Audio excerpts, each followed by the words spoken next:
Brought to you by KR Mangalam University. We provide you the platform to turn your dreams into reality. Give wings to your aspirations with KR Mangalam University.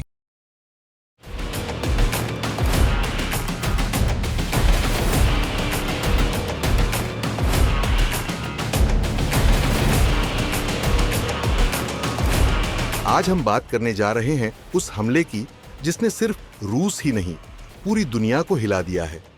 Ukraine ने एक ऐसा operation अंजाम दिया है जो अब तक की सबसे बड़ी और सबसे खुफिया सैन्य रणनीति मानी जा रही है।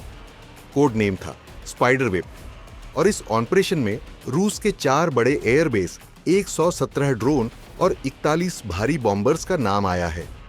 हम बात कर रहे हैं रूस के उस हिस्से की जो यूक्रेन से 4000 किलोमीटर से ज्यादा दूर है, यानी जहां तक ना मिसाइलें पहुंच सकती थीं, ना सामान्य ड्रोन्स। लेकिन यूक्रेन ने यहां भी हमला करके दिखा दिया। सबसे पहले जानते हैं वो 4 एयरबेस जिन पर यूक्रेन ने एक साथ हमला बोला। बेलाया एयरबेस, यह बेस यूक्रेन से 4300 किलोमीटर दूर है।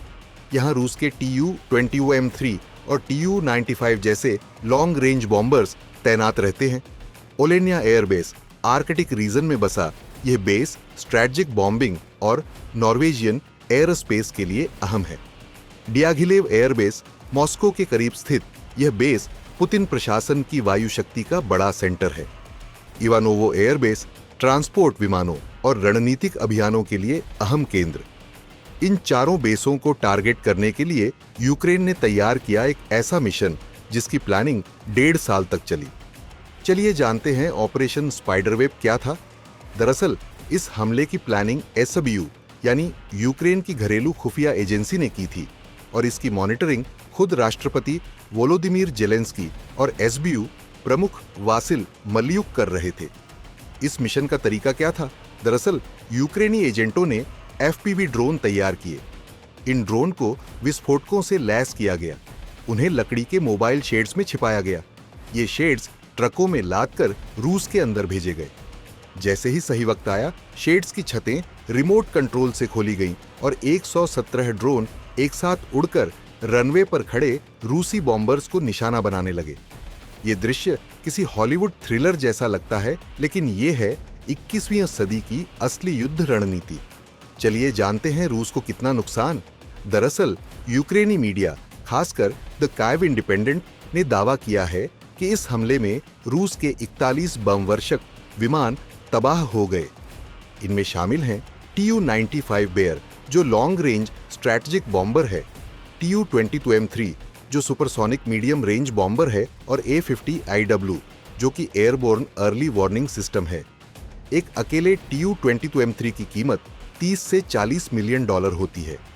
ऐसे में 40 से ज्यादा विमानों की कुल कीमत अरबों डॉलर में पहुंच जाती है। रूसी रक्षा मंत्रालय ने हमलों की पुष्टि की, लेकिन नुकसान को कम करके बताया। उन्होंने कहा कि ड्रोन में से ज्यादातर को नष्ट कर दिया गया, लेकिन इरकुत्स्क और मुर्मांस्क में कुछ विमान जल गए। रूसी सोशल मीडिया पर कई वीडियो वायरल हैं जिनमें जलते हुए Tu-95 और रनवे पर भगदड़ साफ देखी जा सकती है। इस ऑपरेशन में सबसे दिलचस्प हिस्सा था ड्रोन लॉन्चिंग सिस्टम। यूक्रेन ने इंडस्ट्रियल गोदाम जैसे लकड़ी के केबिन बनाए।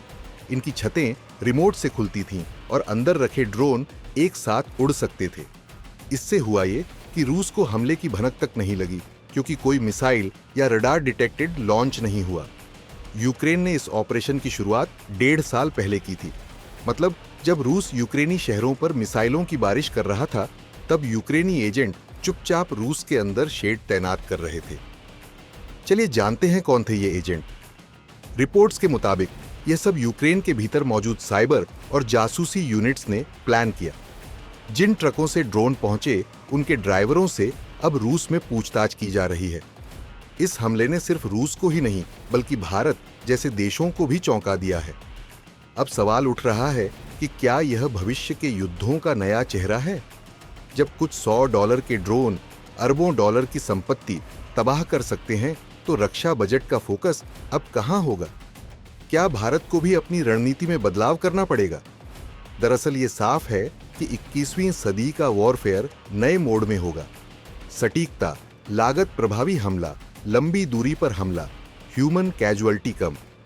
खैर, ये चारों बात स्पाइडर वेब ऑपरेशन ने एक साथ साबित कर दी।